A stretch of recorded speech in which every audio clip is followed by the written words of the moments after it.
One thing TJ told us is that he showed you guys a clip of Jalen Hurts. Wondering what you took away from that. Yeah, he's just a good guy to look up to when it comes to leadership and just kind of staying poised and the same and not letting your emotions get the best of you. So I would just say he showed us a clip when Hurts was having some adversity and he kind of just stayed the same throughout it. So I think that's something we can try to emulate.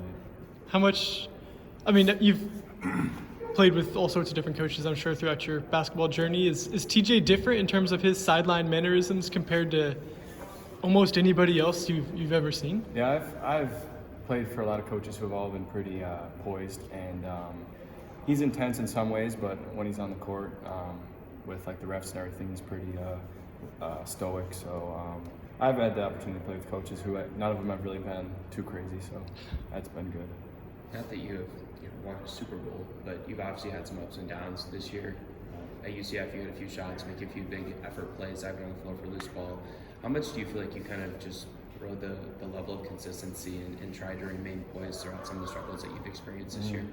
Yeah, I mean, it's just kind of trying to stay not too high, not too low, and trying to get through those as best I can. It's been great having Milan back. I think that's helped our team kind of mesh back together again, but yeah. Is that tough when you lose such an important piece of the puzzle like that, where you've already sharply defined your roles individually, and then he's out for a month, and your roles all, even if it shifts a little bit, everyone's affected, you know? How would you describe that, I guess? Yeah, true. There was kind of a schedule where prior to his injury, we kind of had the same thing going on, and that kind of shook everything up, so it was definitely a learning curve to that, and we obviously dropped a few games, but I'm glad that we kind of picked up where we left off when we came back. TJ described that UCF game as you and Brent's best outing in the second jersey. Was there something pregame, or was there something that you were trying to do to be a little more assertively on offense, or was it just the way that their game went? I think kind of focusing on those hustle plays, getting on the floor, getting offensive rebounds, things like that lead to, Coach always says, energy finds you when you try to make those plays, so I think that kind of helped as well.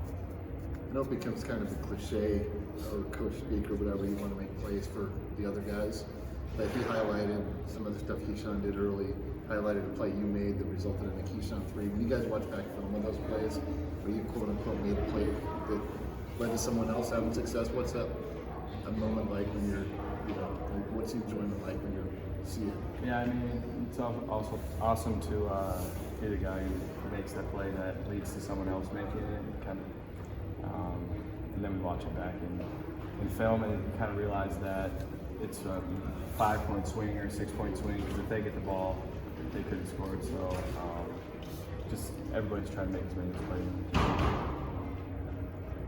they can. TJ came out, made a big speech about how you guys are all heroes this year. What does it mean to you to hear that he's like talking about everyone's heroic effort? He kind of went down the line of everyone in the rotation and things that you're doing. Yeah, I mean, everybody brings different things, and everyone's, for the most part, the last couple of games really brought it. So, I mean, it's a good part of our team. We got a lot of depth, and we got a lot of guys who do different things, who are versatile. So, yeah. You guys often talk about how hard it is to play for Iowa State and play for Coach. How much does the success through the hard make it worth it for you guys? Yeah, I mean, that's what makes it all worth it, because we all came here knowing what it was like, and we all came here knowing what it takes in order to. A lot of guys, me, Brant, Dish, haven't made a tournament, so we knew what we were getting into because we wanted to do it. So I mean, that makes it all worth it. You said you knew what it was going to be like. What's it like? What's the difference, I guess, between hearing what summer practices are going to be like, or conditioning is going to be like, and then actually experiencing it? Like, how much can you mentally prepare for those challenges? Yeah, I talked to Conrad a lot in the spring, so he kind of gave me a very vivid explanation of everything. So I feel like I had a decent idea. But things like the soccer field, which we had in this fall, I mean, that was a lot harder than I anticipated. And there's been things that have been easier, some things harder, so I guess that's just life. What's the soccer field? Oh, it's just some conditioning thing. Okay. It's pretty tough in the fall. Thanks, guys. Thanks, Nate. Thanks, Nate. Yeah.